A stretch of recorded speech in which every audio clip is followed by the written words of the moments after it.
Poďte sa mu vytvoriť bábovku. Domácu bábovku, ktorá je ľahká pre každého. Môže vyskúšať aj ty, neviem kto všetko môže. Len nemám radu. Nepečte, keď je horko. Moc, že horko, prosím vás. Bo odpadnite. Máme 3 vajíčka, rozdelíme bielky a žltky, že ideme na to. Vidíte? Také no, ľahké. No vidíte, pekné a ľahké. Opa.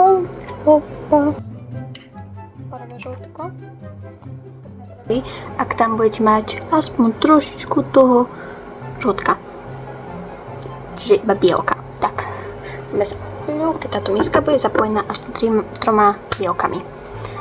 Potom máme 3 bielka a 3 žltka. To robíme oddelenie.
Guys, vy nebudete až tomu veriť, ale toto sa mi stalo s tou babovkou, takže ideme na druhý pokus asi nejaký deň.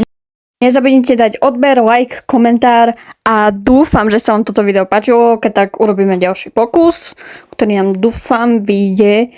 A nezabudnite sa pripojiť na môj Discord server, čo máme my ako moja komunita. A potom ďakujem za 420 odoberateľov, guys.